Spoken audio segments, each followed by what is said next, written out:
Buenas tardes para toda América Latina y buenas noches para Argentina, Chile y Uruguay. Bueno, es grato presentarles a dos disertantes de lujo, como es el día de hoy, que nos van a aclarar un poquito acerca del tema vacunas y también el concepto de post-COVID. Así que sin más, quiero presentar a los disertantes. En primer lugar va a hablar el doctor Diego Badner, que es especialista en medicina interna, magíster en diabetes y en enfermedad cardiovascular, y está a cargo de una investigación clínica en estudios de la vacuna del COVID-19, es docente universitario con diplomatura universitaria en riesgo cardiometabólico y renal. Y en una segunda parte, el doctor Héctor Gómez Santamaría, que es coordinador del Servicio de Cardiología del Sanatorio Finoquieto, aquí en Buenos Aires, ex director del Consejo de Emergencias Cardiovasculares y Cardiología Crítica de la Sociedad Argentina de Cardiología y actualmente protesorero de la Sociedad Argentina de Cardiología. Le doy la palabra al doctor Wagner. Bueno, Diego, muchas gracias por la presentación y agradezco a Ecosur la oportunidad de poder estar en esta charla, en esta capacitación con los colegas. Así que, bueno, dicho esto, vamos a empezar la charla compartiendo pantalla. Muy bien. Bueno, simplemente empiezo con esta primera diapositiva en donde mostramos lo que yo llamaría las zonas calientes. Esto fue sacado de un mapa de ayer mismo. Como vemos, Latinoamérica o Sudamérica en particular, Argentina junto con Colombia son dos de los países donde hay mayor porcentaje de casos por 100.000 habitantes, y acá ven el resto de la distribución del mundo. Bueno, esto es a manera introductoria, pero es muy importante que entendamos de alguna manera qué es exactamente este virus. Primero repaso rápidamente. Un virus no es otra cosa que una estructura de ARN o ADN envuelto por una envoltura de membranas. Y de esto lo más importante que tenemos que destacar es lo que acabo de decir, que es una partícula donde tiene información dada por el ARN y donde tiene principalmente 16 proteínas no estructurales y 4 proteínas estructurales, donde la que más quiero que todos recordemos, dado que todos los targets de la vacuna están determinados en esta proteína, que es la proteína Spike o la proteína espiga, que de hecho es la que le da la forma de corona al coronavirus, así que esto es muy importante que lo recordemos. La otra que es importante es la proteína nucleocápside, dado que esa es la proteína que determina, por ejemplo, la presencia del antígeno positivo cuando hacemos las pruebas. Pero de todo esto lo más importante que quiero que recuerden, que es una partícula de código genético que tiene ARN, que tiene forma de corona, y que todas las vacunas están en relación a generar anticuerpos contra la espiga o spike, como se ve acá. Acá simplemente les muestro rápidamente cómo es esta glicoproteína espicular o spike. Estructuralmente es un trímero que consta de dos grandes dominios, que es el dominio S1 y el dominio S2. Y es muy importante, aunque esto parece complejo, simplemente recordar que el dominio S1 tiene a su vez el dominio de unión al receptor del hospedador o receptor bind domain, que es ahí donde gran parte de las mutaciones que hoy también vamos a hablar se producen, y también el dominio glicoproteína S2, donde también es target de distintas mutaciones.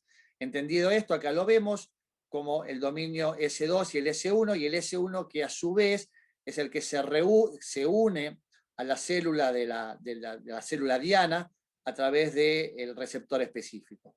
Justamente vamos a desarrollar rápidamente conceptos muy básicos, en este caso, cómo desarrollamos la inmunidad. El desarrollo de la inmunidad, en este caso, es muy sencillo. Fíjense esto es lo que sería la inmunidad de tipo adaptativa. Entra el virus con su corona, con su spike. El virus entra al cuerpo. Una vez que entra al cuerpo, acuérdense que un virus, por definición, necesita de las organelas, en este caso del ribosoma, necesita de las organelas, en este caso el ribosoma, para producir la proteína específica, y el virus a través de su espiga o de su spike se une, como les dije, a los receptores de la enzima convertidora AC2 en la superficie de las células, y esto hace que el ARN se vaya reproduciendo. Una vez que el ARN se reproduce, se encuentra con las células presentadoras de antígeno, que son principalmente las células fagocitadoras o los macrófagos, y estas células estimulan a las células T helper, que a su vez estimulan a dos series de células, las células B, o que son las células formadoras de anticuerpos o la inmunidad humoral, y las células T o citotóxicas, cuya función será destruir al virus. Y lógicamente es muy importante recordar, dado que vamos a hablar algunas palabritas también de lo que es la inmunidad celular, que tanto las células B como T de memoria de larga duración son las que reconocen al virus después y patrullan el cuerpo durante meses o años proporcionando inmunidad. Bien, ¿cómo es el desarrollo de una vacuna y cuáles son las fases y objetivos? En verdad creo que la mayoría de ustedes conocen esto. La mayoría de los estudios son estudios que están integrados, en este caso para las vacunas, como estudios de fase 1, 2 y 3. En la fase 1 principalmente se evalúa seguridad, tolerabilidad e inmunogenicidad. La fase 2 y 3 son similares, lo que cambia entre la fase 2 y 3 es principalmente el número de pacientes, y en la fase 2, a diferencia de la fase 3, se busca básicamente inmunogenicidad, seguridad y la dosis candidata, y la gran diferencia en la fase 3 es que aparece el concepto de eficacia en definitiva, que es lo que hace que llegue la aprobación de las vacunas. Y la diferencia entre la estructura histórica es que a esta altura y con esto se están haciendo las aprobaciones de emergencia. Fíjense que habitualmente esto es un proceso muy largo y ahora vamos a tratar de explicar cómo es que se llega a la aprobación de emergencia en esta estructura, digamos, de lo que son las distintas fases. Entonces, voy a desarrollar la mayor parte de la charla en base a una serie de preguntas, por eso se llama vacunas, dudas y certezas, porque hay muchas preguntas que las vamos a ir respondiendo en base a la evidencia. Entonces, la primera pregunta es, ¿haber desarrollado y luego aprobado las vacunas en solo algunos meses implica que son inseguras? Creo que esta es la gran pregunta que nos hacen nuestros pacientes, es la gran pregunta o una de las grandes preguntas que se hace la comunidad médica o aquellos que no están en investigación de vacunas, que dicen, wow, ¿cómo puede ser que en tan poco tiempo, para ustedes darse una idea, la vacuna Pfizer, que fue una de las vacunas líderes del mercado, al tercer, cuarto mes de haber sido iniciada la inoculación en el primer voluntario, ya fue aprobado? Bueno, ¿en base a qué se están aprobando en forma tan rápida? ¿Y esto implica que son inseguras? Vamos a ver un poquito la evidencia. Lo que dice acá es muy claro, que la velocidad de producción de las vacunas se realizó gracias a los grandísimos avances científicos y logrados y direccionados hacia investigación justamente en vacunas en los últimos 10 años. Primero recuerden ustedes que ya estábamos en diciembre del 2020, diciembre del 2020, y ya estábamos con la secuencia en forma, diciembre del 2019, quise decir, con la secuencia del virus, del genoma del virus, en tiempo récord, y eso hizo que las distintas plataformas de vacunas ya tuvieran esta información y en poquísimo tiempo empezaran a hacer el desarrollo. Entonces, esta pregunta, ¿esto quiere decir que no habrá riesgo de efectos adversos en los próximos años? Esa es la gran pregunta que se hacen muchos médicos, que se hacen también, por supuesto, nuestros pacientes. ¿En base a qué se generó todo esto? Entonces, una de las respuestas es esto, es una revisión. Siempre cuando nosotros buscamos evidencias de qué es lo que se hizo y la evidencia actual para poder avanzar. Esto fue publicado a partir de una revista que es el Annals of Internal Medicine.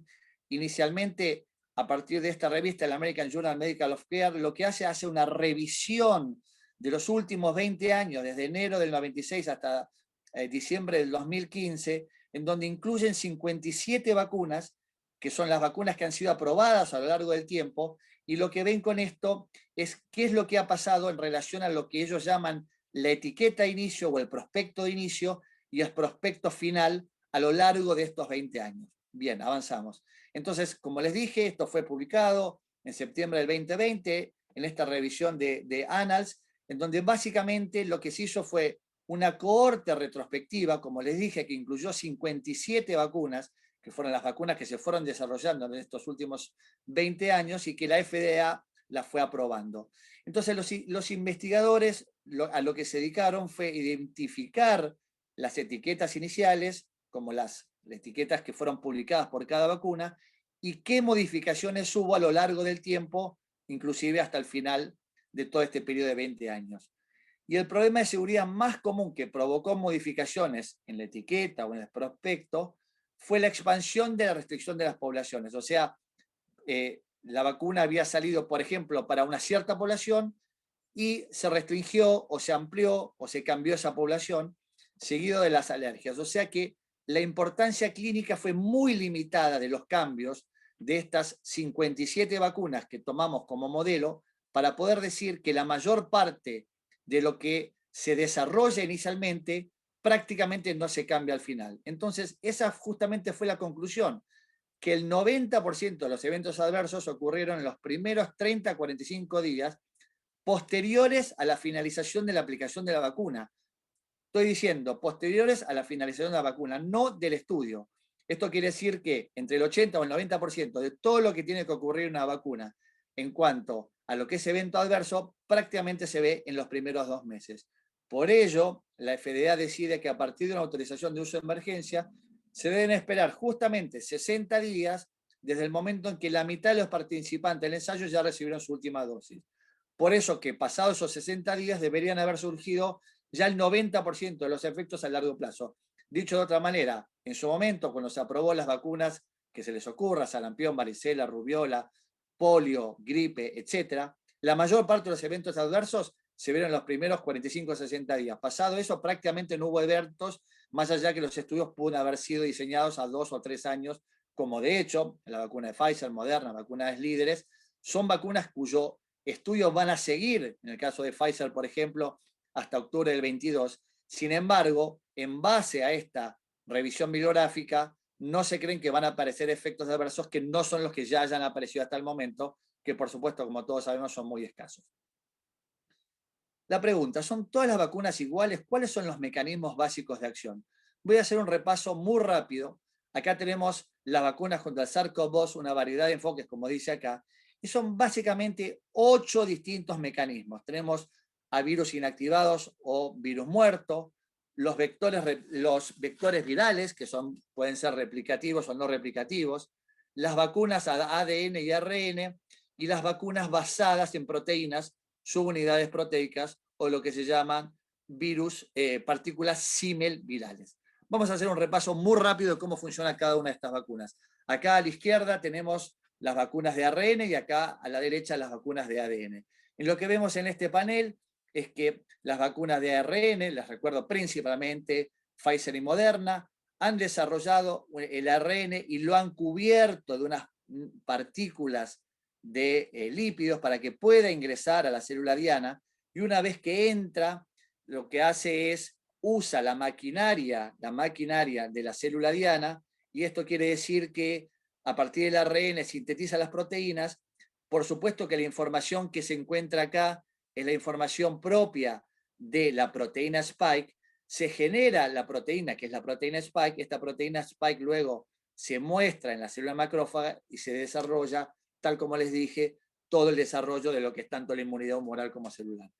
A la derecha lo que tenemos acá es un mecanismo que es bastante similar de alguna manera, pero la diferencia es que el transportador de la información lo hacen a través de o de una serie de adenovirus, que son virus principalmente al resfrío, inocuos, y que están contenidos en la información de la spike en el ADN, de manera tal que cuando ingresa la célula al cuerpo, a través de una ARN transcriptasa, el DNA se transforma en ARN. El virus no tiene ninguna actividad, dado que no es un virus infectante, porque está de alguna manera inhibida su capacidad de infección. Y una vez más, igual que las vacunas de ARN, el DNA, a través, como le dije, de la ARN polimerasa, se transforma en RNA y ahí nuevamente codifica el spike para que se exponga en la célula macrófaga y por ende desarrolle tanto la inmunidad celular como humoral. Acá les estoy mostrando, esta es una diapositiva original de la vacuna rusa Sputnik que tenemos en nuestro país, en Argentina, donde ellos lo que diseñaron es que en la dosis 1 desarrollaron el ADN adentro del subtipo adeno 26 y después en la 5 generando la spike en distintas secuencias. Siguiendo con los distintos mecanismos, tenemos las vacunas en base a proteínas. Esta es una vacuna interesantísima, ya vayan recordando el nombre, es la vacuna de Novavax, que lo que hicieron ellos es, a través de una bacteria, que es el baculovirus, una bacteria que es totalmente inocua, lo que hace es infecta una célula de polilla, como ven acá, una célula de polilla, y lo que hace es, le insertan en el plásmido de la bacteria la información de ADN, que es la que trae información para generar la proteína spike, a través del ARN polimerasa se transforma en ARN, utilizando después el ARN en el ribosoma de la célula de polilla, genera la proteína pico. Esa proteína pico spike luego es purificada y cubierta de nanopartículas también de lípidos y nuevamente presentada a la célula macrófago para que desarrolle la inmunidad como les mostré antes. Así que esta, que está a punto de ser aprobada, todas las vacunas en base a proteínas son vacunas altísimamente inmunogénicas, así que son modelos muy interesantes. Y por último, acá les muestro otro de lo que es uno de los grandísimos avances de lo que son las vacunas, que en este caso estamos hablando de lo que se llaman partículas símiles virales, que también adoptan a partir de una bacteria, que en este caso es la Agrobacterium tumefaciens bacterium, que aparte de, como todas las bacterias, tener su cromosoma, tiene el plásmido. Ese plásmido se le incorpora la información de ADN, digamos, de alguna manera remueve la información no útil y se le pone la información útil del ADN que uno le quiere insertar. Esto es insertado en el plásmido a través de un proceso que se llama transformación, vuelven a ingresar el plásmido a la bacteria, de tal manera que tiene la información de la proteína spike, como lo ven acá. Esto es inyectado después en una, en una planta, que en este caso es una planta que se llama Nicotiana bentamiana, y luego salen los exones, que son los pedacitos de planta, que a través de un proceso se purifica y se obtiene la proteína spike. Y acá finalmente les muestro las que son a virus inactivado, que en la Argentina tenemos la vacuna de Sinopharm, y acá a virus muerto, que son las más clásicas, parecidas a las mismas que se cultivan en los células de huevo, pero en este caso son células de mono verde, especialmente en cultivos de riñón de mono, que a través de un proceso de inactivación ingresa el virus entero pero inactivado y hace el mismo proceso que les comenté antes. Entonces acá tenemos de una forma muy esquemática lo mismo que vimos antes, pero aplicado a cada una de las distintas vacunas. Acá tenemos la vacuna de ARN, que a través del mecanismo que les dije, genera a través de los ribosomas de la célula la proteína spike, y esta proteína spike es presentada a las helpers para células B, inmunidad humoral y células citotóxicas, inmunidad celular. Y acá tenemos claramente los ejemplos de la vacuna de Pfizer, la vacuna de Moderna, bueno, la vacuna de CureVac, que ha tenido un fracaso estrepitoso con un 47% de eficacia, pero son las 3 vacunas que conocemos. Acá están las vacunas a virus inactivado, que ya les mostré el mecanismo. En la Argentina tenemos principalmente la vacuna de Sinopharm, en algunos lugares de Latinoamérica, Chile, y entiendo que en algunos otros países, Brasil, está la CoronaVac. Acá tenemos las vacunas de vectores virales no replicantes, que son las de ADN, principalmente en la Argentina y en el resto de Latinoamérica y en el mundo. Está la vacuna de Astra, está la vacuna de Johnson, por supuesto está la vacuna de Sputnik. Las subunidades proteicas, como les dije, la vacuna de Novavax, a través del proceso de infectar a la célula de polilla, genera la bacteria y hace el mismo proceso. Y finalmente una vacuna de la cual yo en este momento soy parte del estudio de investigación, que en este momento estamos reclutando pacientes, que son las virus-like particles o vacunas símil partículas virales, que la farma que la está auspiciando es Medicago, y que lo que hacía es, como les expliqué, a través de una bacteria, si le enseñaba a esta planta similar a la planta del tabaco a generar spike, se purifica y hace el mismo proceso. Acá simplemente les quiero mostrar, fíjense, esto fecha de hace 48 horas, ya estamos en 32 vacunas en fase 3, 8 aprobadas, 10 autorizadas, han quedado 5 al camino, fíjense cómo es esto. Y acá simplemente, es una muestra de las vacunas líderes que están en este momento, como les dije recién, a virus inactivado, a la cabeza Sinopharm y Coronavac, las subunidades proteicas, Novavax y Medicago, que es la que estamos desarrollando en este momento, y que es la VLP, todas las vacunas, como les acabo de mencionar, Astra, CanSino, Sputnik, Janssen, que son las vacunas de vectores virales no replicativos, y finalmente las dos vacunas que diríamos que podríamos decir son las más líderes, que son las vacunas de Moderna y la vacuna de BioNTech Pfizer con ARN mensajero. Vamos a otra pregunta. ¿La variación en la eficacia implica que hay vacunas mejores y peores?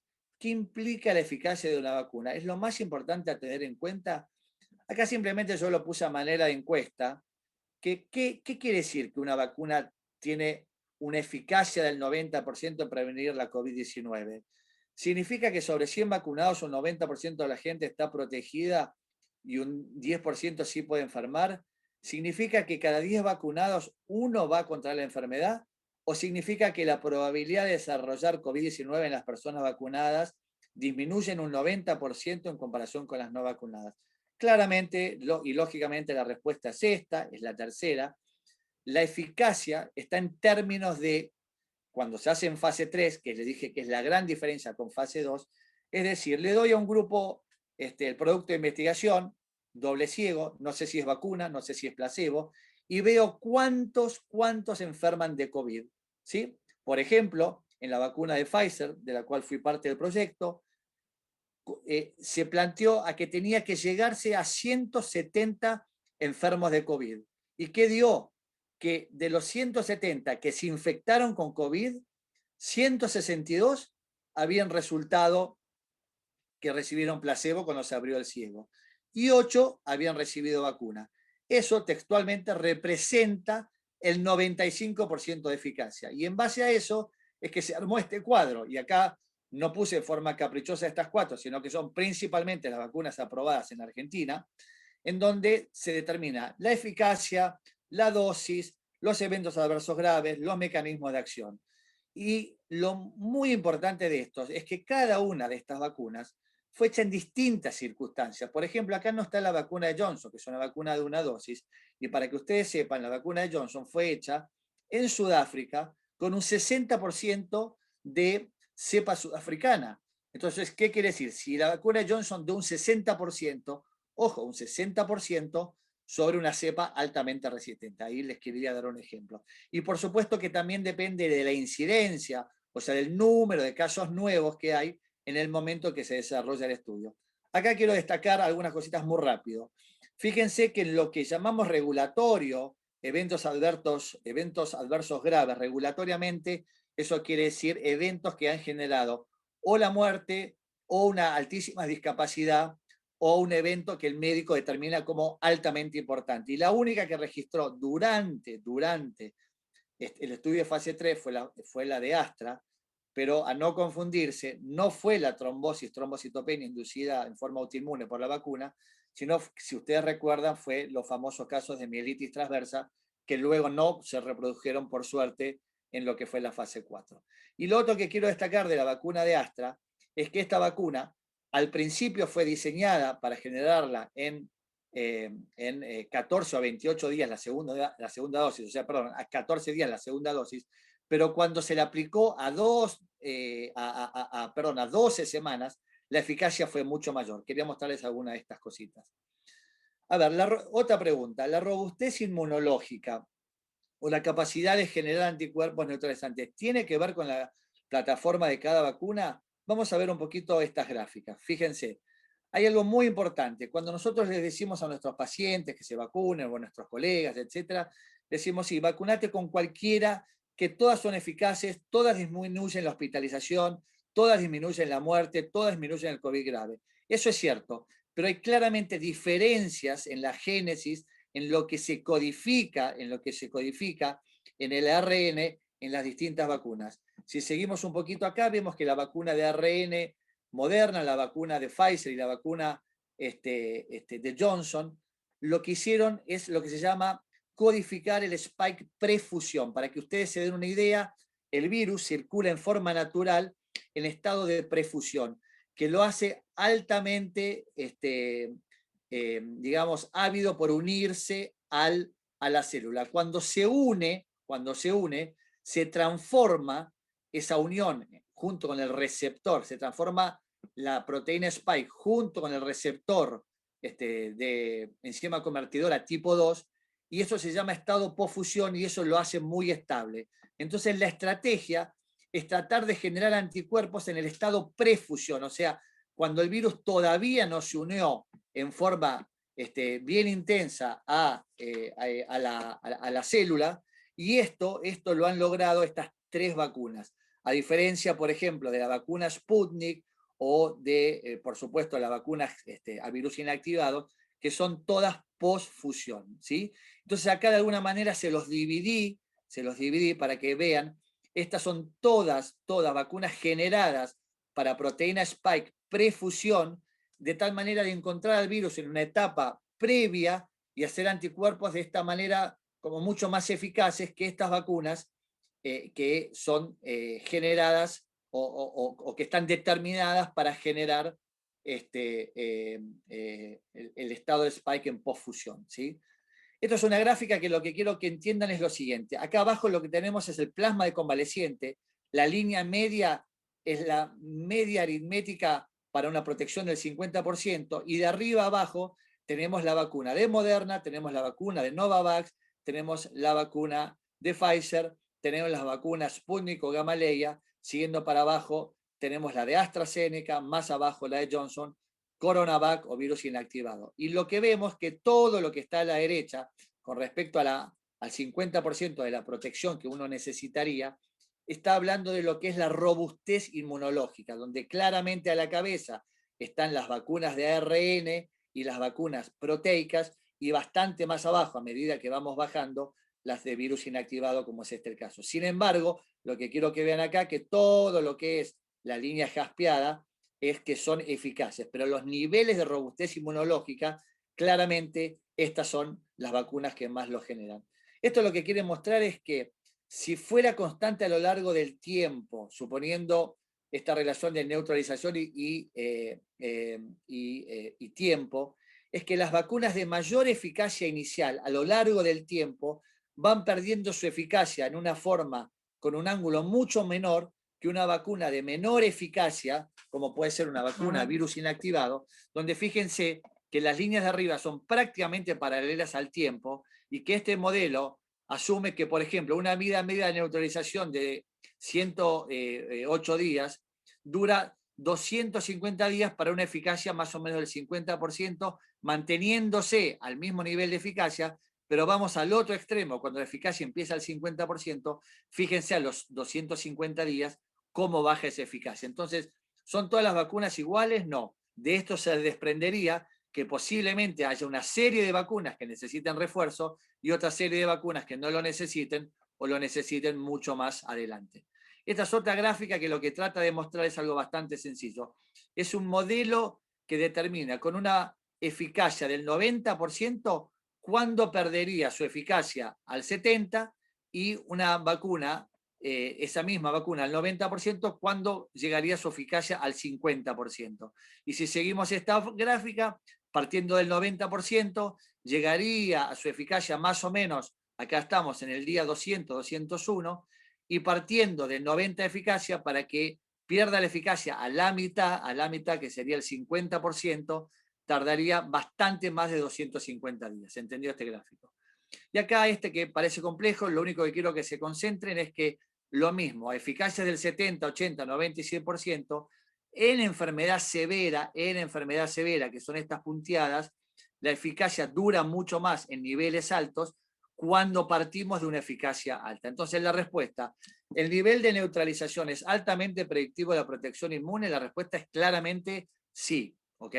Entonces, el modelo que es en base a los 7 grandes ensayos que se hizo con esas 7 vacunas modelo, lo que está diciendo es que la protección inmunológica contra la infección puede disminuir con el tiempo a medida que disminuyen los niveles de neutralización, y que la inmunización de refuerzo puede ser necesaria dentro de un año. Sin embargo, la protección contra infecciones graves puede ser considerablemente más duradera dado que pueden requerirse niveles más bajos de respuesta a respuestas alternativas, como son, por ejemplo, las respuestas celulares. Y este punto es muy importante. Fíjense, el nivel de neutralización para una protección del 50% frente a infecciones graves fue del 3% con respecto al medio de convaleciente, que fue muchísimo más bajo, significativamente menor, que el del 20% requerido para una protección leve. ¿Qué quiere decir esto? Que necesitamos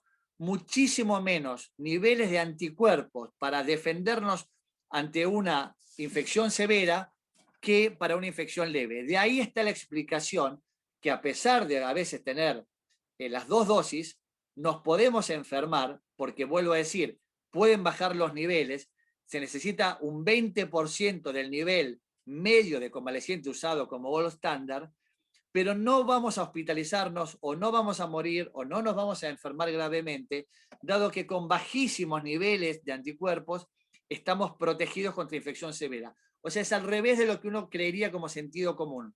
El sentido común diría, bueno, para no enfermarme gravemente necesito altos tipos de anticuerpos. No, exactamente al revés. La nariz, que es nuestro periscopio, necesita altas concentraciones, o la garganta, de anticuerpos para no infectarnos.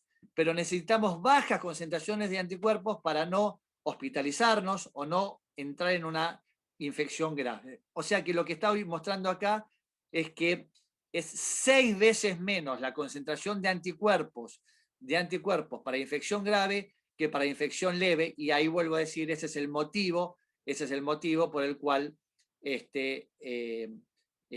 nos podemos infectar a pesar de estar vacunados, pero es bajísima, no nula, bajísima la probabilidad de hospitalización o de COVID grave. ¿Sí? Este concepto es muy importante. Fíjense, esto está estudiado. Sputnik, esto en lo que sería media geométrica, títulos de media geométrica, logró unos títulos en 2 dosis aproximadamente de 40, AstraZeneca en 120, Sinopharm en 100, no está acá Pfizer, que está arriba de 300, Medicago lo puse así porque está en este momento en investigación como una vacuna de, digamos, de alta expectativa. Siguiendo con esto, inmunidad celular, vacunas y infección por SARS-2. Acá simplemente les quiero dejar o mostrarles los 2 artículos más significativos, tanto en Nature como en prepublicación de la Universidad Rockefeller de Nueva York, demostraron que después de un año de infección, la inmunidad celular se mantenía haciendo cultivos y haciendo punciones de médula ósea con respuesta inmunitaria tipo células B, que es lo que les mostré en la gráfica inicial, con lo cual, con los 2 datos que les di, que con bajos niveles de anticuerpos, 3% versus 20%, y con la inmunidad celular que se mantiene después de un año en estos modelos, ahí entra la gran controversia de que si vamos a necesitar o no una tercera dosis, y probablemente la respuesta, que ya la adelanto, la respuesta es posiblemente no en las vacunas de alta eficacia, posiblemente sí en las vacunas de menos robustez inmunológica. Vacunas contra el coronavirus. Vamos a hacer un ping-pong de preguntas y respuestas rápidas. ¿Cuál es la eficacia de la primera dosis? Esto fue un informe que se hizo en la Argentina, Sputnik. Hay mucha preocupación sobre si una dosis nos está protegiendo o no. Y acá lo que les quiero mostrar es lo siguiente. Fíjense, en el grupo 1 son los voluntarios o los pacientes que nunca recibieron vacuna, ni nunca recibieron al principio, pero ni nunca habían sido infectados. Y en el grupo 2 tenemos aquellos que ya se vacunan con infección. Y fíjense qué interesante. Vamos primero por el azul. No tenían infección, los vacunamos. El nivel de neutralización de anticuerpos es más o menos 244. Bien útil, ya esto es bien útil para estar defendidos con una sola dosis. Cuando le damos la segunda dosis de 240 se va a 2150. O sea que con segunda dosis multiplica por 10. O sea, una gran cero conversión. Ahora, pero fíjense qué interesante. Cuando partimos de los pacientes que ya tuvieron coronavirus y los vacunamos, o sea, acá están ya, fíjense, solamente el hecho de haber estado infectado, parten con una concentración de anticuerpos mayor a haber recibido una dosis. Y fíjense qué barbaridad lo que ocurre. Paciente infectado recibe solo una dosis, se va de 500 a 9.850. O sea, 244 versus 9.850 solo con una dosis por el hecho de haber estado infectado con el coronavirus. Y cuando le damos una segunda dosis, prácticamente no modifica de 9.850 a 9.590, mismo valor, no significativo, lo cual parecería ser claro que los infectados con una sola dosis llegan a anticuerpos altísimos y útiles de protección, que no serviría la segunda dosis, que con una sola dosis en los naïf ya tenemos anticuerpos protectores, pero claramente se multiplica por 2, por 10, cuando aplicamos la segunda dosis. Ese es el motivo por el cual Argentina y muchos países de Latinoamérica ahora se están apurando para generar la segunda dosis, dado que los niveles de protección, especialmente contra las variantes emergentes, claramente alcanzan cuando damos 2 dosis y en menor medida una. Esto es el mismo gráfico en términos de lo que llamamos anticuerpos neutralizantes, así que no lo voy a explicar, está mostrando exactamente lo mismo. Y un poco las conclusiones son, para especialmente Argentina, que los resultados globales indican que a los 21 días después de la primera dosis con la vacuna Sputnik, el 94% de los individuos del grupo 1 ya desarrolló anticuerpos IgG. Y que con la segunda dosis de ese 94 ya pasa al 100, pero ya con una prácticamente todos los pacientes tienen anticuerpos útiles. Y lo otro que es muy importante, que en la división de 60 más y 60 menos años, claramente los que son un poco más mayores tardan un poquito más luego de recibir una dosis, pero así todo el 90% de los mismos están inmunizados. Bien. ¿Qué pasó con una sola dosis con AstraZeneca? Bueno, los análisis exploratorios mostraron que con una dosis se obtuvo una protección del 76% en el día 22. ¿Sí? Acá lo que está diciendo es lo que les expliqué antes, que cuando se dio la dosis estándar y se esperó 12 semanas, se logró una inmunidad mucho mayor del 81% contra lo que era el inicial en el estudio de Astra. Y que lo que dice acá es que estos mostraron alta respuesta de anticuerpos IgG anti-spike, más del doble en aquellos que tenían un intervalo de 12 semanas, como les dije, versus 6 semanas, con lo cual la aplicación en la Argentina, en el mundo, más prolongada de la vacuna de Astra ha demostrado mayor eficacia. Esto es un gráfico muy simple, que es un estudio de caso control, en donde lo que trata de mostrar es que con una dosis tanto de la vacuna de Pfizer como la vacuna de Astra se logran eficacias cercanas al 70%. Y acá lo que está diciendo es que tanto la vacuna de Pfizer como la de Astra han reducido en forma muy significativa, con una sola dosis, el ingreso hospitalario y la muerte, en el caso de Pfizer, y el ingreso hospitalario en el caso de la vacuna de AstraZeneca, y no fue significativo, posiblemente por una cuestión de tiempo, la mortalidad en relación a una sola dosis de Astra, sí, sin duda, en 2 dosis. Esta la voy a pasar para avanzar un poquito más rápido. Este es el estudio que tanto se estaba esperando también en relación a vacunas y virus inactivados. Y lo que está mostrando es que se logran en los virus inactivados, en el caso de la Argentina, la vacuna Sinopharm, aceptables niveles de eficacia que están entre el 73 y el 80%, pero con una dosis no, definitivamente entre el 50 y el 65% según el antígeno que se use. Y esto fue lo que motivó que en relativamente corto tiempo el gobierno nacional, en este caso en la Argentina, rápidamente se dio cuenta y a los 21 días empezó a dar la segunda dosis también de Sinopharm. Avanzando un poquito, les quiero comentar un poquito algo sobre las variantes genómicas. ¿Qué sabemos de las variantes genómicas? Bueno, esta es una gráfica que muestra rápidamente cómo fue la secuencia, que al principio tuvimos las variantes originales, se fueron formando distintos tipos de variaciones. Cuando ustedes leen las letras iniciales y la letra final, en el medio está la posición en que se generó esa mutación y en el principio y el final las letras son los aminoácidos que se cambiaron. Entonces acá les muestro en una forma muy sencilla que en la sección marrón, si esto es el genoma del virus, es donde ahí se producen mayormente todas las cambios genómicos o genéticos que se produce, que permite que el virus se adhiera a la célula con distintas características y produzcan las distintas variantes genómicas. Acá rápidamente les voy a mostrar cómo se clasificó inicialmente a través de CDC y Organización Mundial de la Salud las 3 clases de variantes. ¿Se acuerdan que tenemos las variantes de interés que tienen que cumplir estas características? Las variantes de preocupación, que son la mayoría de las que tenemos acá, que tienen que tener interferencia generalizada con el objeto de prueba de diagnóstico, susceptibilidad claramente menor, mayor transmisibilidad, etc. Y las variantes de gran consecuencia o variant of high consequence, que por suerte en este momento no hay ninguna. Acá tenemos presentado en lo que era la clasificación inicial, donde acá tenemos la variante que actualmente se llama alfa, que la llamábamos variante inglesa o de Kent. Esta es la variante sudafricana, actualmente llamada beta, la variante de Manaos, todas variantes de preocupación. Y a partir del mayo del 21, la Organización Mundial de la Salud y el CDC adhiere a lo mismo, y para no estigmatizar estas tres variantes, que respectivamente eran la británica, la de Manaos, la británica, la sudafricana, Manaos y la famosa variante Delta, se le empieza a denominar, y son todas estas variantes de preocupación con las letras griegas, alfa, beta, gamma y delta. Acá seguimos con las variantes, pero estas son las variantes de interés. Acá aparece también la variante kappa, que es una de las variantes de la India. No está en esta clasificación, que hay que agregarla, la variante lambda, que es la variante muy importante que tenemos acá, que es la ex variante andina. Entonces acá lo que les quiero mostrar es las distintas modificaciones, que esto no importa que lo sepamos ni mucho menos, que fueron teniendo y así surgieron las distintas, nombres de las variantes. Lo que les quiero mostrar acá, esto es principalmente la ciudad de Buenos Aires y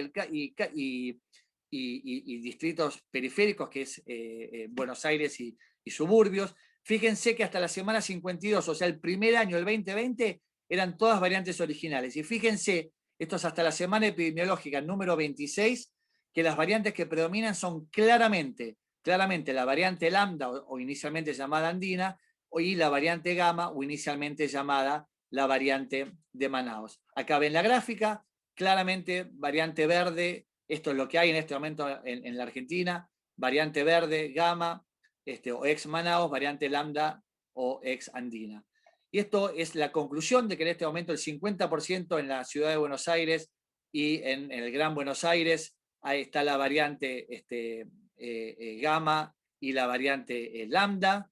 Y avanzando un poquito, lo que quiero mostrar con esto es qué ha pasado con las distintas vacunas y las variantes. Esta es una variante muy temida, que es la variante sudafricana, donde una de las vacunas líder, que es la vacuna de Pfizer, ha demostrado una eficacia del 75% para esta variante y para la variante alfa o inglesa un 80%, pero en lo que es mortalidad o severidad prácticamente un 100%, 27%. Acá tienen los distintos anticuerpos protectores según las variantes. Fíjense, ARN, Pfizer y Moderna a la cabeza. Esto ojalá que no llegue a Latinoamérica y a Sudamérica, la variante sudafricana, porque los anticuerpos útiles son bajísimos. Y esto lo que quiere demostrar es simplemente con las 4 vacunas líderes, que de izquierda a derecha tenemos la vacuna de Pfizer, la vacuna de Novavax, la vacuna de Johnson y la vacuna de Astra, cómo se comportan frente a la variante sudafricana. O sea que claramente es una variante de mucho temer en este momento. Esta es la vacuna Sputnik, que lo que quiere demostrar acá, esta es la variante alfa inglesa de alta eficacia, pero cuando nos vamos a la variante sudafricana, prácticamente es de bajísima eficacia. Y con respecto a la vacuna Sinopharm o Coronavac, lo mismo. Fíjense, esto es la variante original. Cuando nos vamos a la variante alfa o inglesa y cuando nos vamos a la variante beta o sudafricana, si esto es en términos de porcentaje nos protege 1.4 versus la variante alfa y apenas 0.4, siendo 1 el punto de corte con la variante sudafricana. Así que esto también sería un gran problema en relación a la vacuna de inactivada de Sinopharm y la variante sudafricana. Acá ya estamos en la última parte de la charla, mostrarles que se incluyeron 3 subtipos que albergan distintas mutaciones spike en lo que se llamó la variante india, pero hay a su vez esta que es la variante kappa, esta es que es la variante delta, y acá ven que básicamente las variaciones se produjeron en lo que es el área N-terminal, que es esta, donde están la mayoría de las variantes que las diferencian en los 3 subtipos, como les dije recién, la kappa delta y la 17.3. Siguiendo con esto, ¿hola? Estamos ahí, Doc, estamos en tiempo. Perfecto, voy con las últimas. Entonces acá lo que les quiero mostrar, un poco para avanzar, es que en la variante Delta tenemos un 88% de eficacia con la vacuna de Pfizer y un 67% de eficacia en términos de sintomáticos, prácticamente un 100% de eficacia en términos de hospitalización Lo mismo pasó cuando se comparó Pfizer versus Astra. Pfizer demostró 2,5% más de anticuerpos que AstraZeneca.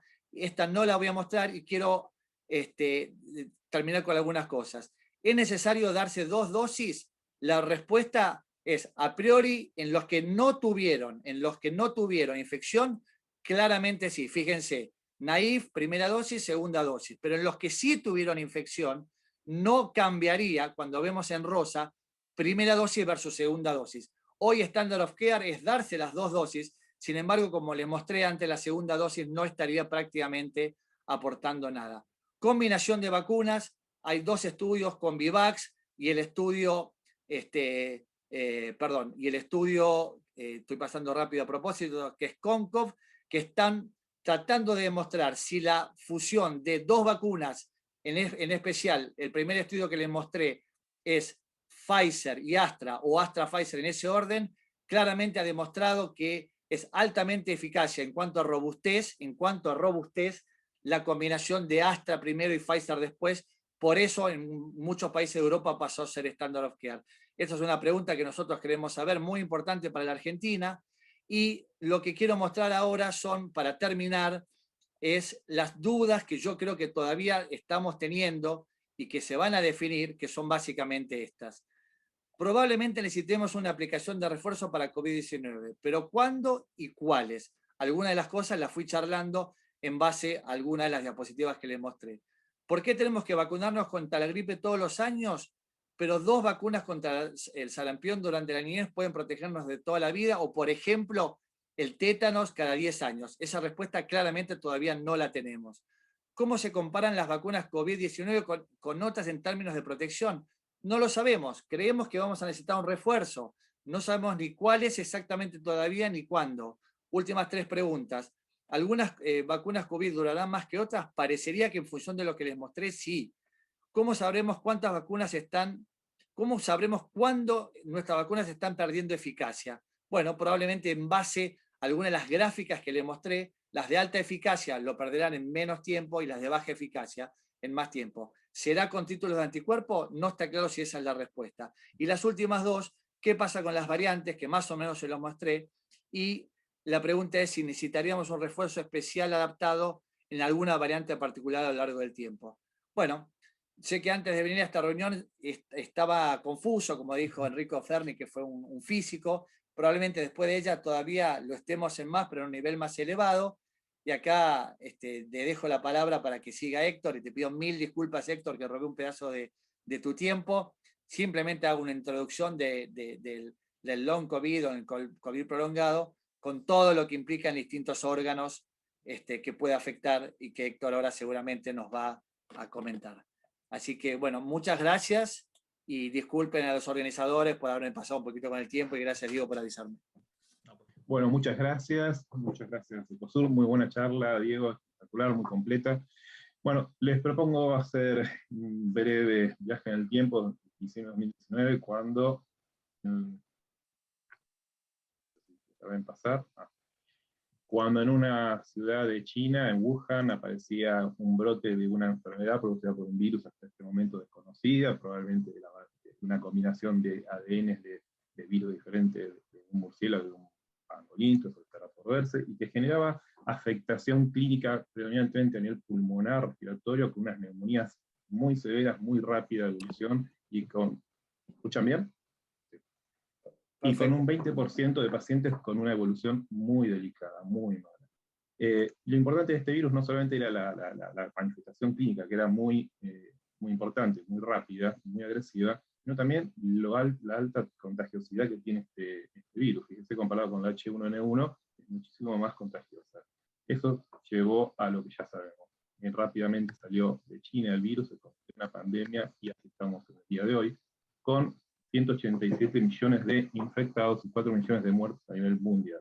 En este año, en 2020, la comunidad científica, médica, todos nos encargamos de tratar de ver qué era ese virus, cómo lo podemos evitar, cómo podemos tratar a los pacientes en el momento agudo, cómo podemos evitar la mortalidad.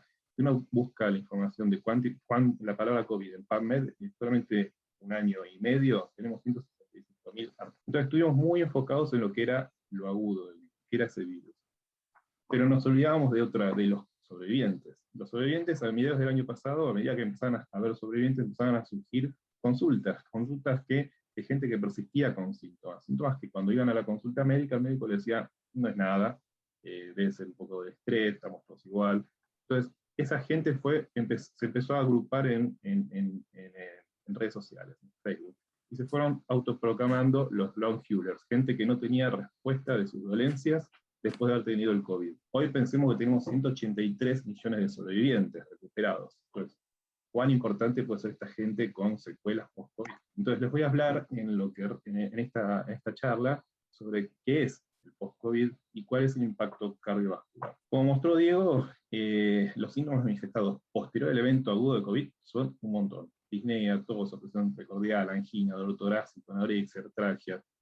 ¿Qué dicen los long haulers? Ellos se llamaban long haulers, se reconocían así la gente en los grupos sociales, que hoy en día les ponemos COVID largo o prolongado. Ellos mismos, esto es salí de los múltiples estudios que hay, esto es una estadística, una encuesta que se armaron ellos mismos en el grupo de Facebook donde arrancó toda esta movida. ¿Y qué dicen ellos mismos de sus dolencias? Fíjense que la mayoría de ellos dice que lo que más tiene es la niebla mental, la confusión, el sentirse como que están perdidos. Seguido de cefalea, disnea, mareo, dolor articular, imposibilidad de realizar ejercicios, insomnio, opresión torácica, pérdida de olfato gusto, pérdida de pelo, visión borrosa, tos, sudoración, depresión, taquicardia. Esto y muchísimos más. Pero la pregunta es, bueno, está bien, pero ¿a partir de cuándo uno lo toma como que esto es alguna secuela del COVID o estamos todavía en una fase aguda del COVID? Uno, en la evolución clínica de un COVID, uno dice que el COVID agudo estaría hasta más o menos 4 semanas. La viremia, o el PCR positivo, se llega casi hasta un poquito más de la tercera semana. Pero hay pacientes o personas que salen de esa evolución aguda del COVID y persisten con estos síntomas. Y ahí es donde empezamos a definir qué es el COVID prolongado o post-COVID agudo. Y tenemos una fase que había que organizar un poquito. El año pasado, a fines del año pasado, el NICE británico, hay un montón de definiciones, pero definió como el COVID subagudo o que todavía está en recuperación de las 4 semanas a las 12 semanas. Y al crónico, el que lleva más de 12 semanas y persiste con síntomas. Entonces, ¿cómo lo llamamos? ¿O cómo lo podemos reconocer? Al COVID prolongado. Todo esto es el COVID prolongado, long COVID, que sería una fase aguda, cuando recién está saliendo de la fase aguda, que es la especie de síntomas COVID, que es el ongoing symptomatic, o el post-COVID, que es más de 12 semanas. ¿Y cuál es la prevalencia? ¿Cuán importante es esto? Bueno, todo esto, como les dije, el año pasado estábamos viendo lo que era el COVID agudo, que el post-COVID lo estamos empezando a ver de a poquito. Entonces, la evidencia es múltiple y muy variada, muy variada. Hay algunos registros que marcan una prevalencia de estudios de molestias post-COVID entre un 32,6 a un 87% de la población que tuvo COVID. Pero es verdad que estos estudios muchos están realizados en seguimiento de pacientes que estuvieron internados. Ahora, cuando uno ve pacientes que mantuvieron aislamiento en el domicilio, la prevalencia es un poquito más baja, un 13,5 hasta los 41 días y un 4,5 más de 56. Uno podría decir más o menos, vamos, entre un 5 y un 20% de los pacientes que tuvieron COVID pueden tener síntomas como COVID prolongado. Fíjense que estamos hablando de 187 millones de personas que salieron del COVID, así que ¿cuánta gente puede estar con estos COVID prolongados? Y como les dije, si bien el COVID prolongado se puede ver en ese más o menos 20% de la gente que tuvo COVID, es más importante en aquellos que estuvieron internados.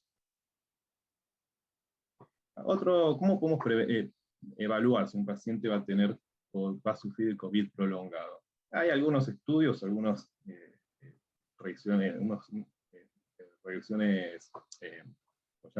multivariables, donde se ve que el mayor impacto está en aquellos que tienen muchos síntomas durante el COVID agudo. Cuanto más síntomas en el COVID agudo tienen, más chances tienen de continuar persistir con alguna molestia a largo plazo. De hecho, Tim Spector, en un grupo, en un artículo, armaron una especie de nomograma para poder predecir la posibilidad de que una persona, ya sea hombre o mujer, que la mujer suele ser más proclive a desarrollar síntomas post-COVID, según la cantidad de síntomas que tiene al inicio y la edad de presentación, qué riesgo tiene de terminar con síntomas post-COVID o COVID. Lo que no, también hay una evaluación donde se puede llegar a asociar, no está claro si estos síntomas son producidos por el virus o son efectos de la respuesta inflamatoria del virus. Por eso hay algunos estudios donde evalúan que cuanto más respuesta inflamatoria o más anticuerpos hay en el plasma, peor es, o mayor es la probabilidad que el paciente sufra de síntomas post. Y bueno, en los pacientes con COVID, un cuadro agudo moderado severo, dije que tenían mayor tendencia a desarrollar eventos a largo plazo, y el que más el paciente que estuvo intubado, estuvo en terapia intensiva, es el que mayor probabilidad tiene de desarrollar síntomas a largo plazo, sobre todo fatiga o debilidad muscular. Pero acá es donde nos confundimos también si esto es por el COVID o es por la debilidad del paciente crítico. Entonces, la sintomatología prolongada en el paciente que padeció cuadro de COVID severo es más compleja de definir, porque además de mayor carga viral, mayor respuesta inmune, se encuentra la miopatía persistiente. A nivel global, el COVID prolongado predomina en mujeres entre 24 y 36 años.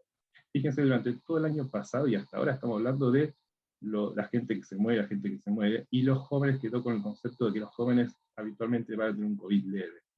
Pero acá, esto es lo que debemos tener cuidado. Esta gente, estos jóvenes, son los que pueden quedar con secuelas. Lo estamos viendo hoy en día. Muchas de estas personas no pueden reintegrarse a la actividad diaria, no pueden volver a trabajar, se sienten incapaces, eso hay que tenerlo en cuenta. Y además, pues no sabemos qué secuelas van a tener a largo plazo. ¿Cuál sería el mecanismo fisiopatológico para el desarrollo de los síntomas de COVID prolongado? Más o menos ya les dije, pero una de las hipótesis es que el virus mismo los tiene. El virus, cuando entra al receptor, que es la enzima convertidora de angiotensina 2, que se encuentra en varios órganos. Pero después está el pulmón, obviamente, corazón, endotelio y a nivel neurológico. Entra y empieza a hacer algunas afectar en diferentes órganos.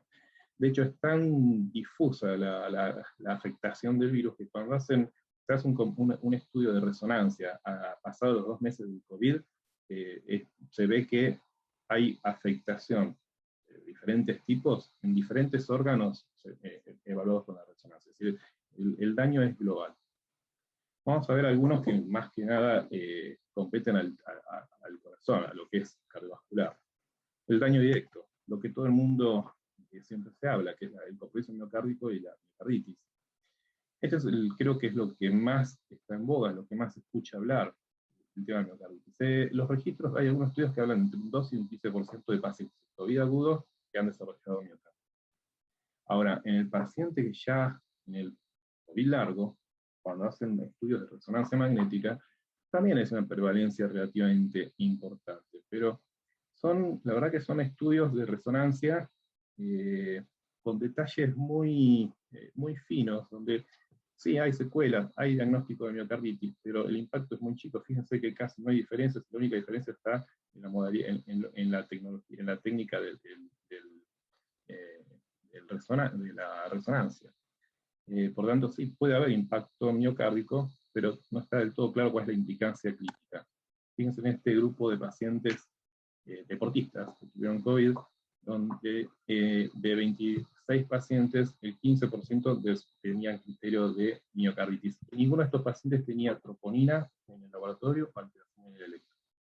Pero fíjense que un 46% de los pacientes tenían imágenes de gadolinio, que habla de fibrosis secular de algún momento. No constituye el diagnóstico de miocarditis, pero sí dice que en algún momento hubo algo ahí. Entonces, ¿cuál es la implicancia? Sabemos que puede haber afectación miocárdica, pero no sabemos realmente cuál es el impacto clínico. Esto lo doy una vez que para que les sirva un poco a qué llamamos miocarditis, cómo hacemos el diagnóstico. El caso definido es cuando hay un estudio patológico que lo confirma, o elevación de marcador de troponina más alteración de la resonancia del ecodoppler.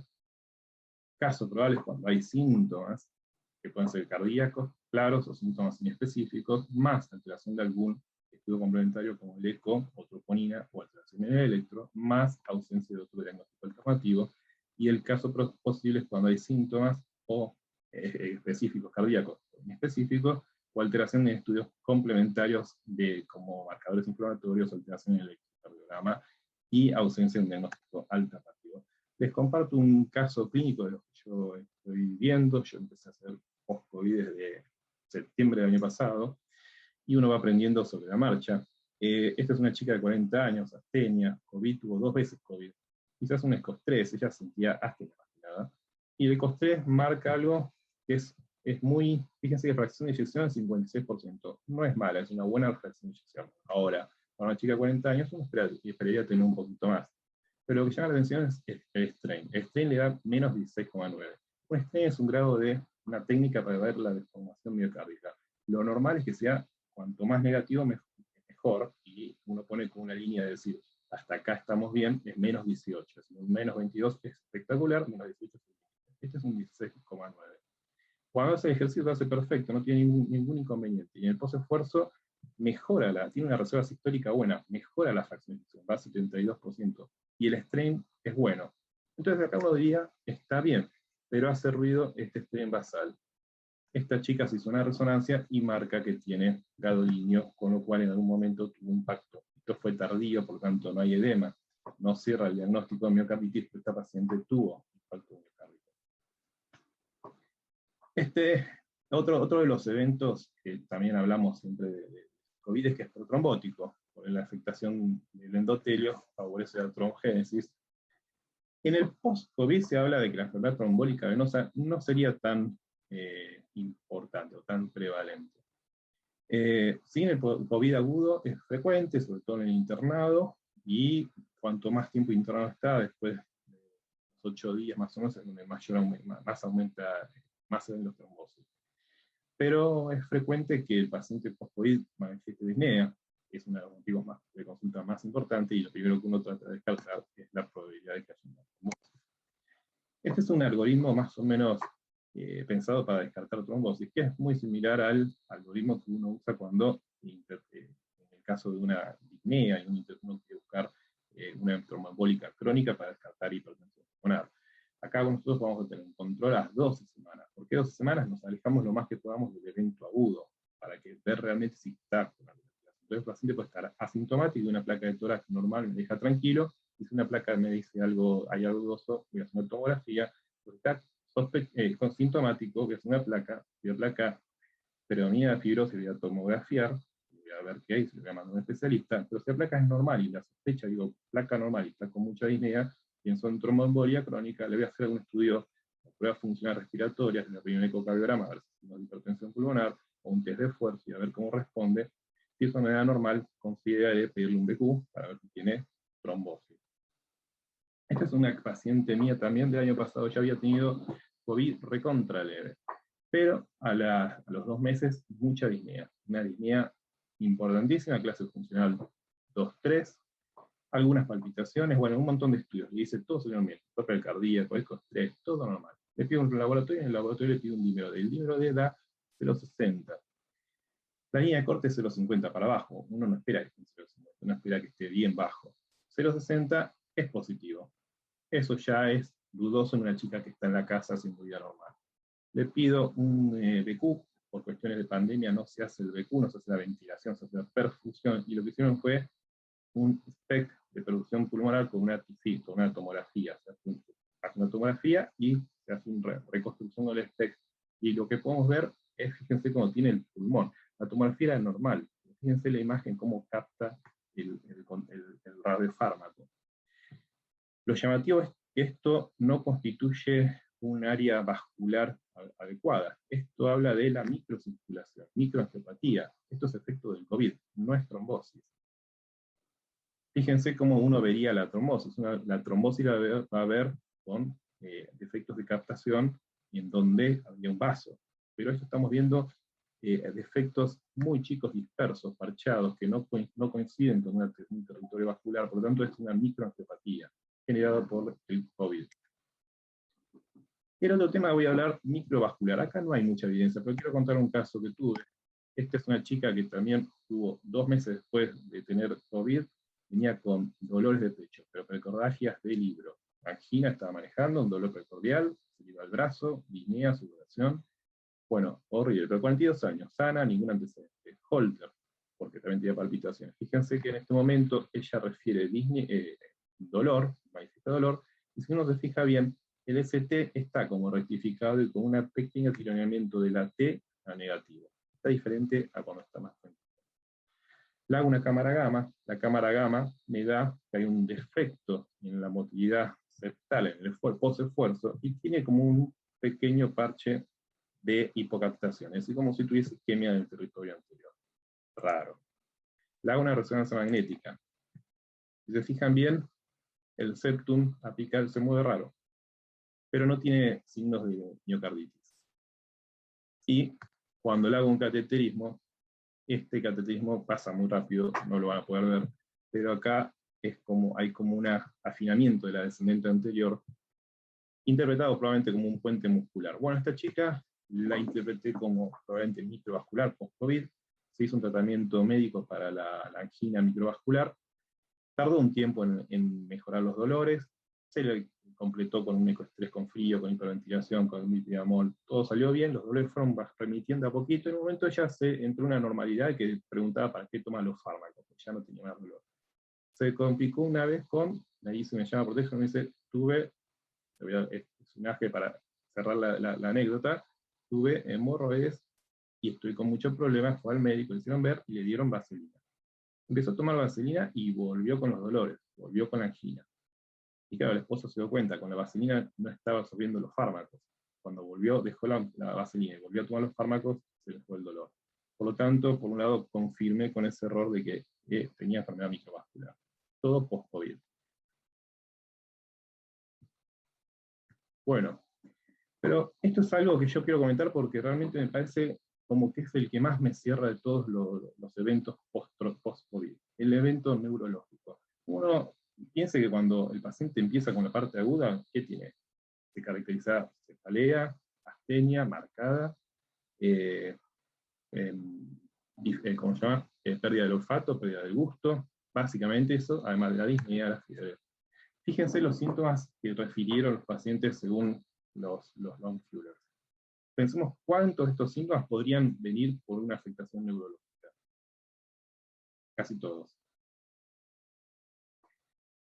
Otro tema interesante de la afectación neurológica, que no está tan descrita, pero lo vemos mucho en la práctica, es la hipoxemia silente o el hipoxémico feliz, que es el paciente que está saturando poco, 90%, o está muy febril, y lo vemos que no está taquicárdico, está con una frecuencia cardíaca lenta o normal, y que ni siquiera refiere la disnea. Estos pacientes además son peligrosos porque vienen muy mal, vienen ya muy avanzados, y ellos no se percatan de lo que tienen.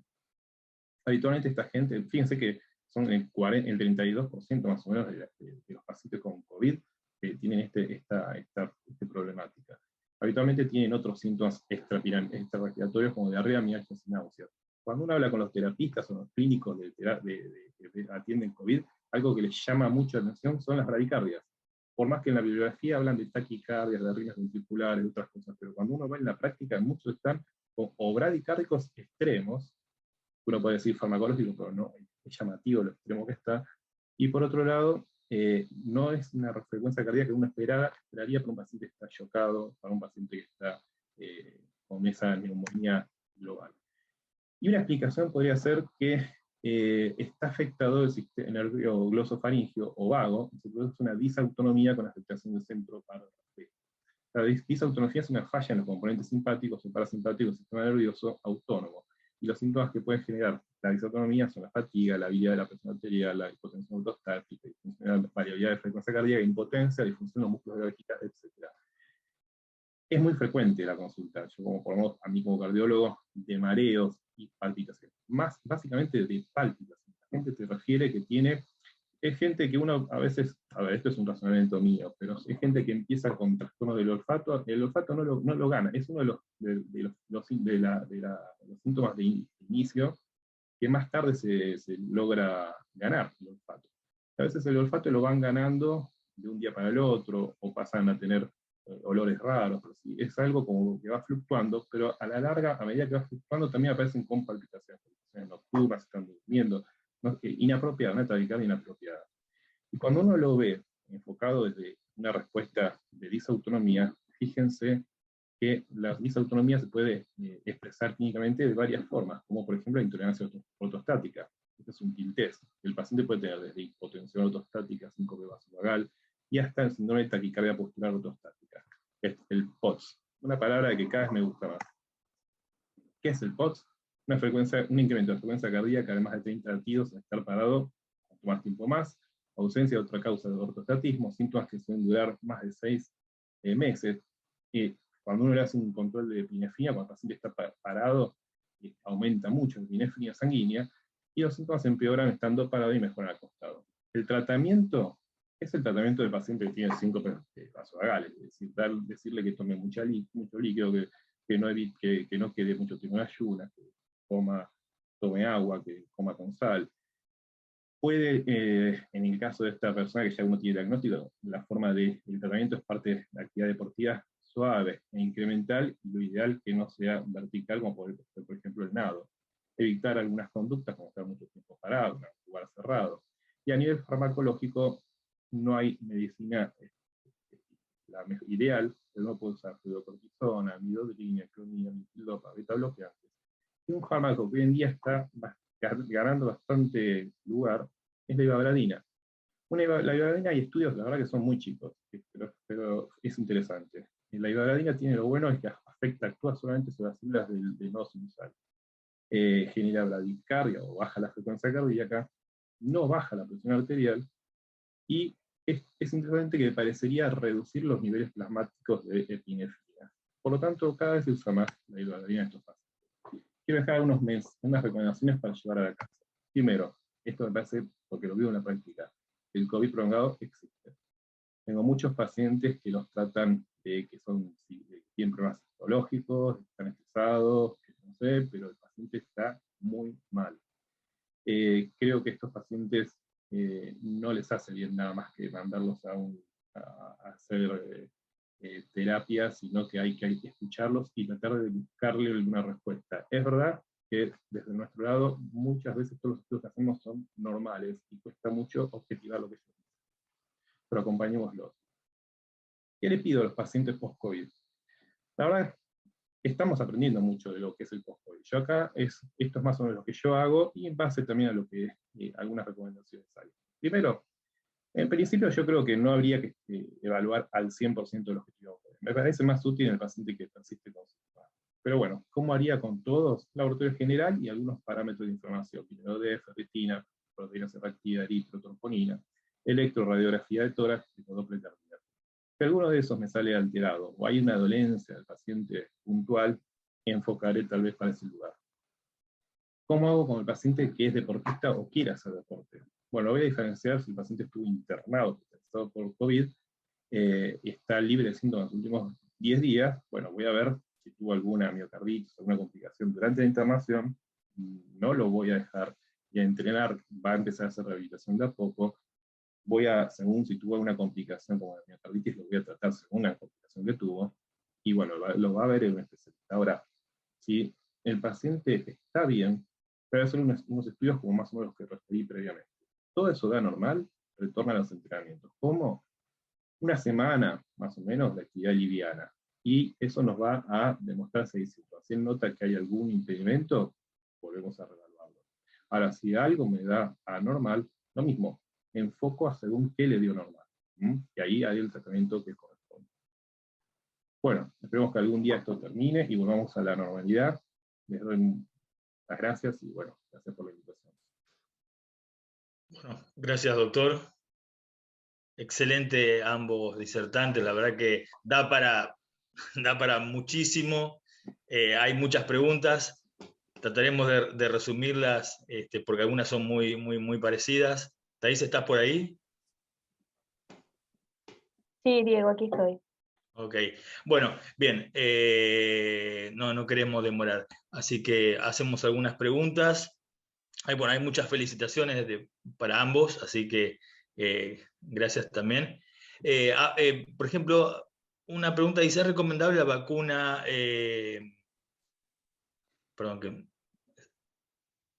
Buenas noches. ¿Por qué hay personas que aún con las dosis de vacuna fallecen? Bueno, esa es una buena pregunta que no tiene una respuesta muy clara. Lo que sí sabemos es que claramente los pacientes están estratificados en riesgos previamente. Claramente los pacientes con enfermedad cardíaca previa, pacientes con enfermedad renal crónica, pacientes EPOC, pacientes diabéticos, son pacientes que ya tienen scores de más alto riesgo. Después está de alguna manera, capacidad individual de generar o no anticuerpos. Esto lo vemos con cualquier vacuna. Por ejemplo, tenemos un porcentaje de 6, 8, 10% según las series de, por ejemplo, pacientes que no generan anticuerpos para hepatitis B. Esto lo vemos en la práctica. Personas que tienen 2 dosis y no generan anticuerpos, o las 3 dosis, mejor dicho, para hepatitis B. Así que no está muy claro. Y lo otro es que evidentemente todavía no tenemos muy claro cómo es este juego entre la susceptibilidad individual y la eficacia de cada una de estas vacunas. Claro. Con lo cual, hay muchísimas variables. No es lo mismo que se produzca un fallecimiento a la semana de la primera dosis o a la semana de la segunda dosis o según la cantidad de días, con lo cual todavía, a pesar que está claro que la inmunidad es predictor de eficacia de la vacuna, hay muchísimos factores y la pregunta seguramente está orientada a que conocemos pacientes o colegas, etcétera, que a pesar de que los estudios demostraron una eficacia del 100%, 100% en cuanto a lo que es mortalidad, obviamente, y con esto termino, es interesantísimo lo que ha pasado con las vacunas. Llevamos 2.500 millones de dosis aplicadas y cuéntenme ustedes, la mayor parte de los participantes deben ser cardiólogos, ¿qué estudio de cardiología a los 3 meses tuvo 2.500 millones de aplicaciones? Con lo cual, esto es un laboratorio humano impresionante lo que estamos viendo. Y acá el fase 4 nos está dando muchísimas demostraciones y hechos que todavía no tenemos explicaciones claras. Bien. Esto creo que es para el doctor Gómez Santamaría. Dice, ¿la fibrosis pulmonar hasta qué tiempo puede permanecer o ya es definitiva? Y la verdad no soy neumonólogo. Primero, lo que sí me llamó la atención es que he visto pacientes en terapia intensiva que los he seguido, 2 meses internados con un pulmón que realmente tenía trazas de fibrosis por todos lados, ya está realmente avanzado. Y 6, 7 meses después lo veo en consultorio, el pulmón era un pulmón casi nuevo, volvió a la normalidad, lo cual yo no pensaba eso. Por otro lado, vi pacientes que tuvieron neumonía, tuvieron corticoide, anduvieron bien, cuando suspenden el corticoide, al mes de haber tenido COVID, empiezan con disnea y resurge la fibrosis. Pero la verdad, hablar bien de qué es la fibrosis no lo puedo decir. De hecho, era un tema que yo quería ver, porque a mí me llama mucho la gripe en H1. Años después de la gripe he visto muchos pacientes con fibrosis pulmonar y era por la gripe A. Pero yo esperaba encontrar eso en esta patología y hasta ahora no lo he encontrado. Pero bueno, no soy un neumonólogo. Bien. Esta es una pregunta que suena mucho. ¿Por qué algunos pacientes no producen anticuerpos con las 2 dosis? Esto se escucha mucho en todos lados. Exactamente, ¿podría aclararlo un poquito? Sí, en verdad la primera respuesta es que hay que tener mucho cuidado de cómo se titulan los anticuerpos. Para ustedes darles una idea, en el estudio de Pfizer, que les conté que estoy participando todavía, nosotros hemos cambiado o el sponsor ha cambiado los métodos de titulación. En algún momento se midió, por ejemplo, spike completo. En otro momento se midió la subfracción S1. Después se midió RBD.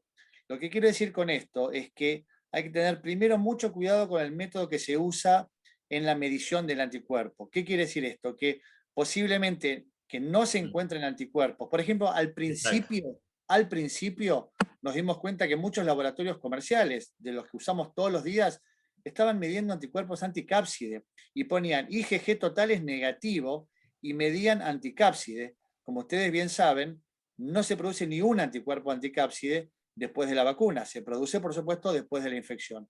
O sea que hay múltiples razones para, en principio, no detectar anticuerpos. Una es el nivel de medición, otra, qué es lo que estamos midiendo. Si Claro. estamos midiendo spike, qué fracción de spike estamos midiendo. Y lo otro, que a pesar de que hay una correlación entre niveles de anticuerpos y eficacia, no está claro qué nivel de anticuerpos es el que nos necesitamos para protegernos. Entonces, otro es que la sensibilidad del método, según se use ELISA o algún otro método, probablemente no detecto la mínima cantidad de anticuerpos que nosotros necesitamos para defendernos. Exacto. Aparte también, que no quiero entrar más en detalle, de lo que es la inmunidad celular, que Exacto. es muy difícil cuantificarla, se mide a Claro. través de un método que es interferón gamma, interleuquina 4, y que Claro. mide también la protección. Entonces hay un montón de razones, y por eso la FDA claramente recomienda no medir anticuerpos después de una vacunación. Es una recomendación universal, por todas estas razones que les comenté. Exacto. Bueno, seguimos con el ping-pong. Doctor, ¿por cuánto tiempo debe cuidarse un paciente post-COVID?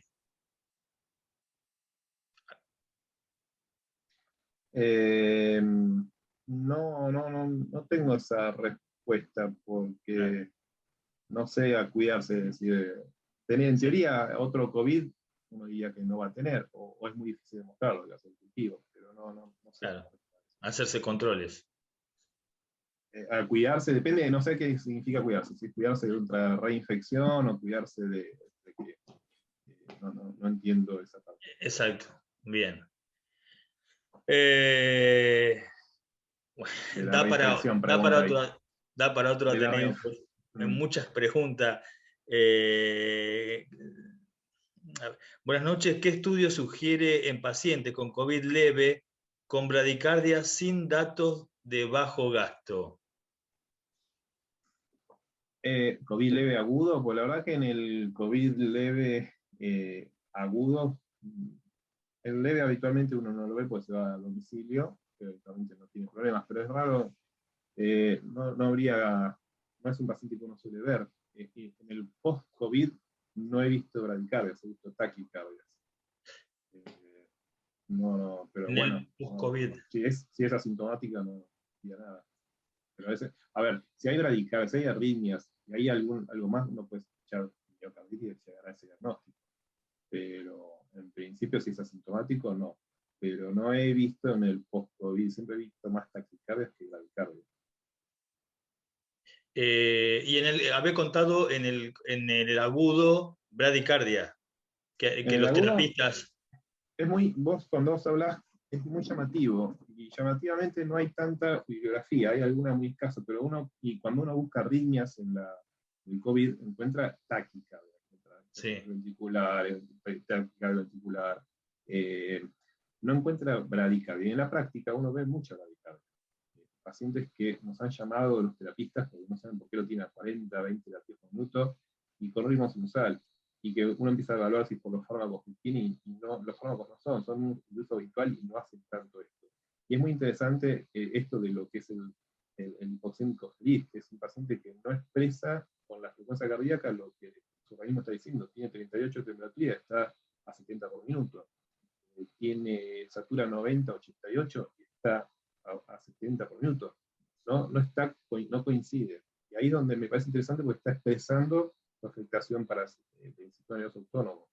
Y me parece, esto es una idea mía, que son los que después empiezan a tener los POTS y toda esa afectación. Lo neurológico para mí es muy importante. Hoy, por ejemplo, tuve un chico de 38 años que tuvo un Guillain-Barré y está recuperándose de a poco, todavía lleva 6 meses con POTS, todavía con parestesias, no puede dormir. Lo neurológico parece muy importante. Bien. No, pues le preguntaba lo de bradicardia porque, a propósito de algún caso observacional, también he escuchado bloqueos transitorios. Bueno, si hay bloqueos y todo, cuando hay alteraciones de ritmo, uno podría sospechar un miocarditis. Bien. Después el tratamiento, bueno, va a depender de la Diego, gravedad. vamos a abrirle la palabra a los que levantaron la mano a ver si alguien quiere preguntar. Bueno, dale. Voy a empezar con Sandra Pederido, a ver si Sandra quiere hacer alguna pregunta, porque levantó la mano. Sandra, ¿puedes habilitar tu micrófono si quieres preguntar algo específico? Si no, damos paso a Adriana Morales. Adriana también tiene su micrófono habilitado si lo quiere intervenir. También pidió hablar René Amaro y Estela Maris. Bueno, yo mientras tanto le voy tirando al doctor Wagner una pregunta, es acerca de, según el cuadro que mostró y el tema de la eficacia, o sea, ¿podría cambiar un poco el paradigma acerca de las nuevas vacunas y digamos, como un cambio en el sentido de que, bueno, parecería ser, por la evidencia, que las vacunas de ARM podían cambiar la historia, ¿no? de vacunas nuevas, por así decirlo. Sí, en verdad, una vez más, es importante entender el concepto de eficacia. El concepto de eficacia, cuando se hicieron los estudios clínicos y cuando hablamos de eficacia en lo que es vacunas, estamos hablando de aquellos que recibieron vacunas, se enferman sí, se enferman no. Eso es eficacia de una vacuna. Por eso yo hacía bien la diferencia de la inutilidad a priori de estarse midiendo anticuerpos, a pesar de que conocemos una correlación entre títulos de anticuerpos y eficacia. Y lo que sí está claro, y cada vez va a haber más líneas, es que las vacunas de ARN, como son vacunas que ingresan al cuerpo a través de una capa lipídica y entran una vez a la célula, ese ARN rápidamente se desintegra. Ahí tenemos la gran seguridad de estas vacunas.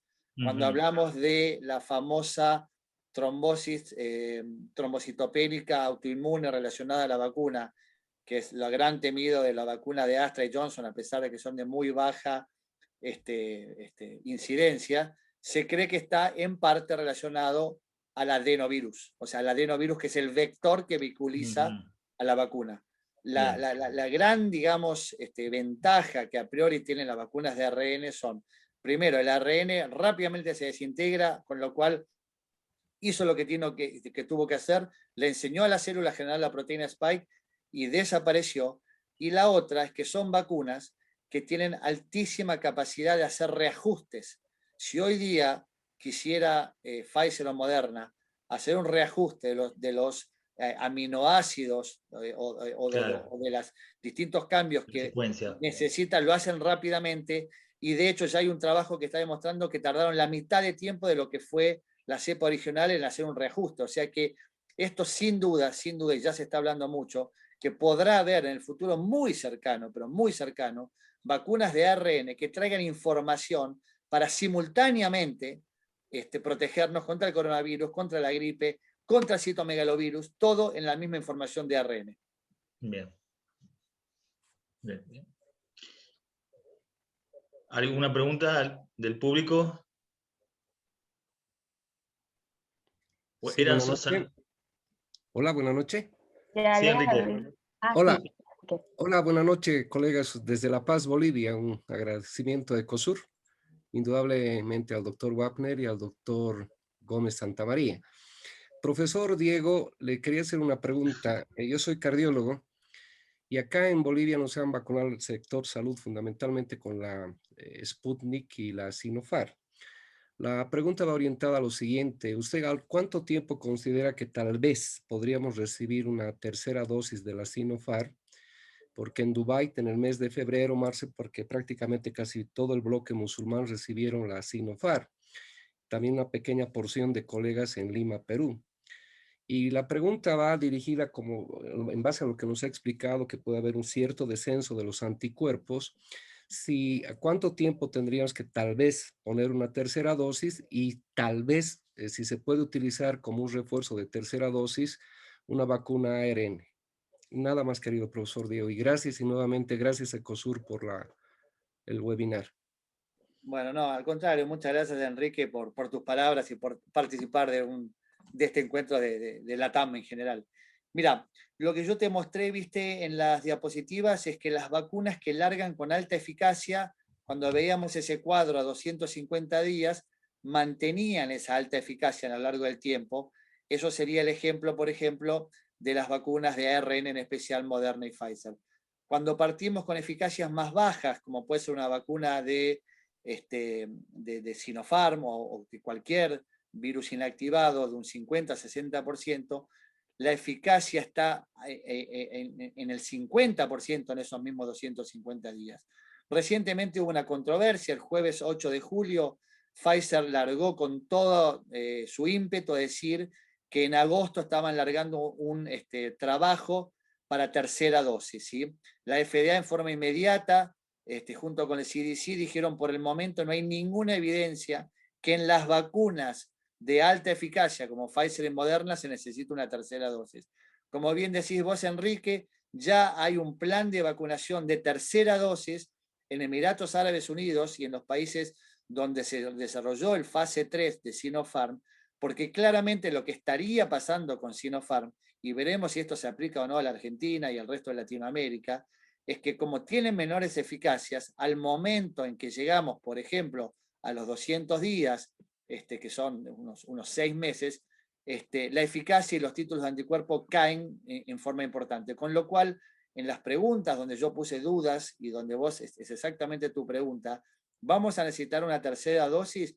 Posiblemente la respuesta sea sí con algunas vacunas. Y la otra respuesta sea sí eventualmente, inclusive con cualquier vacuna, en pacientes de alto riesgo. Como dije antes, en diabéticos, en obesos, etcétera, probablemente también necesitemos una tercera dosis. Es un gravísimo problema mundial que en este momento la población mundial no llega ni siquiera al 10% con 2 dosis, que se está hablando de una tercera dosis. Entonces, acá se plantea también un problema sanitario muy complejo, pero si esto fuera un laboratorio, parecería ser bastante claro que las vacunas a virus inactivado van a necesitar una tercera dosis mucho antes que las vacunas de alta tecnología, como pueden ser las vacunas de partículas virales, como esta que estamos desarrollando de Medicago, o la que desarrolla Novavax, o las de ARN mensajero. O sea que creo que va a haber esta diferencia a corto plazo entre los distintos mecanismos de vacunas.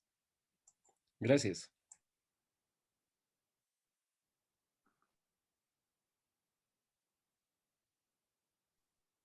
Diego, no sé si quieres leer otra pregunta o habilitamos a alguien más. Estás muteado, Diego.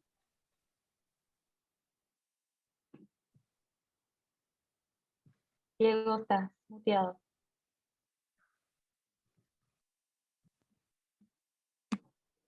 Diego,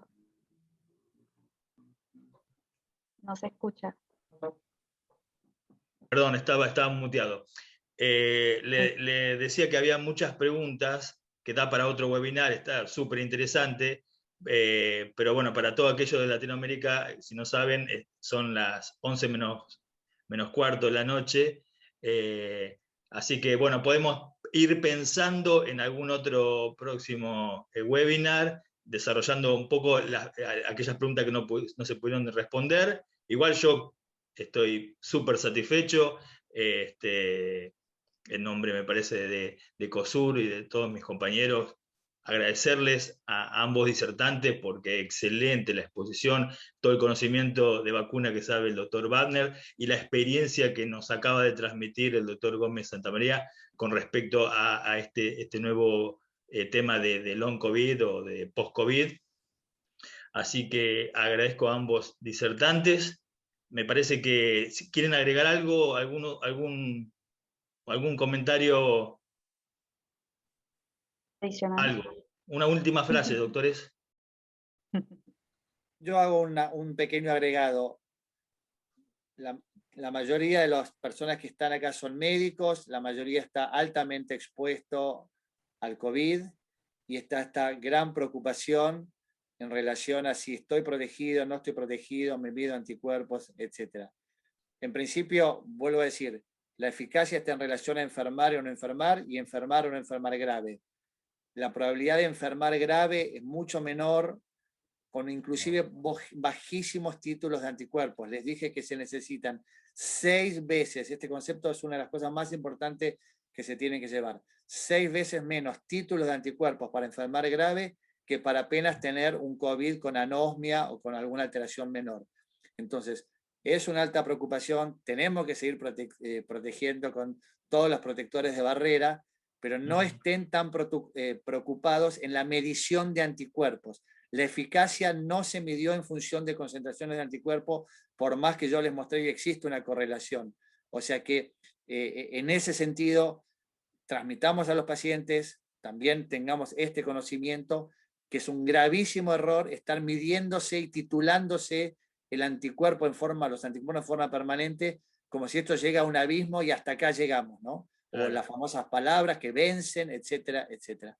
Digo, esto es un mensaje muy importante. Necesitamos bajas concentraciones para no hospitalizarnos, para no complicarnos, para entrar en respirador, para morirnos, etcétera.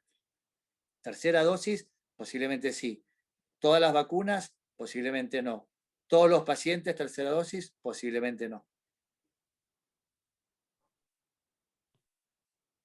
Doctor Gómez Santamaría. No, bueno, la verdad que los síntomas del paciente que tuvo COVID son muy interesantes, hay que escucharlos.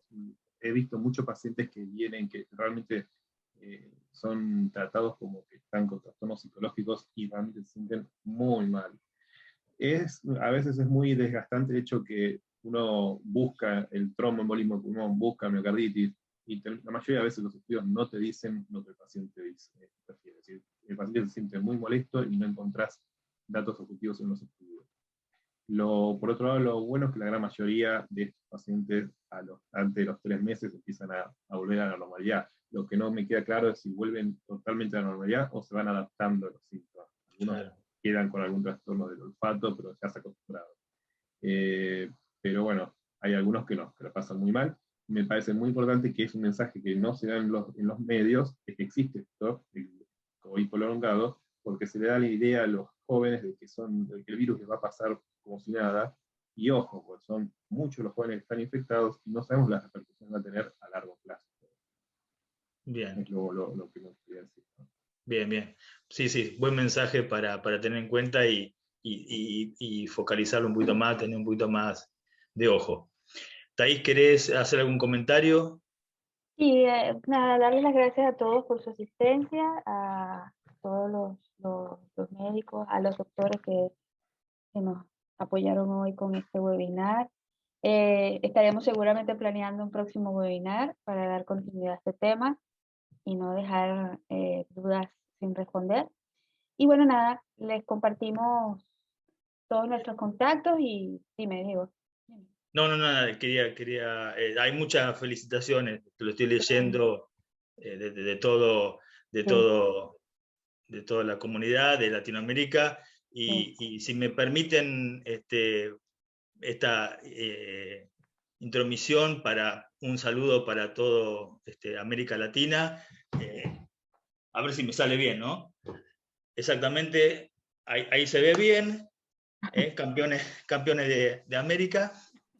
Así que le agradecemos mucho a ambos. Entonces, gracias, doctores, una vez más, porque realmente fue excelente el webinar.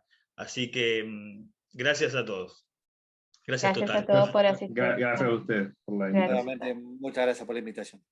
Muy buena.